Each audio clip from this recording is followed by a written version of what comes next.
আমরা সেই বাংলাদেশ চাই যেখানে সত্যি আমাদের মাথা উঁচু করে সার্বভৌমত্ব প্রতিষ্ঠা করতে পারবো। আর সেই বাংলাদেশের ভিত্তি আমরা পেয়েছি শহীদ প্রেসিডেন্ট জিয়াউর রহমানের মাধ্যমে।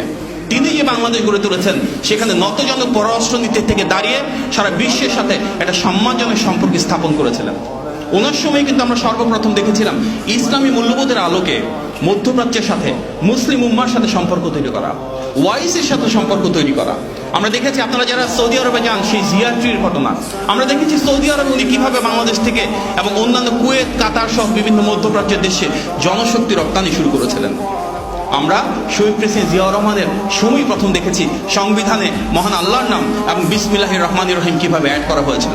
সেটাই ছিল ইসলামী মূল্যবোধ এবং মুসলিম প্রধান বাংলাদেশে সেভাবে দেশ পরিচালনা করা উচিত।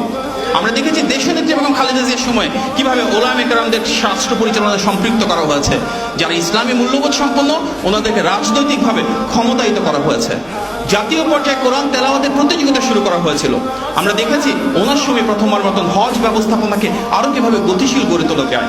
আমরা দেখেছি সেই ধরনের উদ্যোগ যার মাধ্যমে কাওমি মাদ্রাসার স্বীকৃতির জন্য প্রথমবার মতন উনি ব্যবস্থাপনা গ্রহণ করেছিলেন। হয়তো সময়ের কারণে সেটা শেষ করতে পারেন নাই।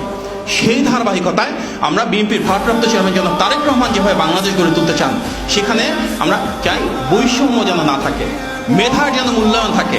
বাংলাদেশের প্রতিটি মানুষ তার পরিচয় যাই হোক, তার অবস্থান যাই হোক, বাংলাদেশি জাতীয়তাবাদের আদর্শে যেন আমরা একটি সাম্য এবং ইনসাফ ভিত্তিক বাংলাদেশ গড়ে তুলতে পারি। সেই ইনসাফ আমরা নিশ্চিত করব কিভাবে? যখন যার যে অবস্থানে হোক না কেন, রাষ্ট্র তাকে সেই সাম্য, মানবিক মর্যাদা, সামাজিক সুবিচার দেবে। রাষ্ট্র তাকে ট্রেনিং দেবে, তাকে ডেভেলপ করবে।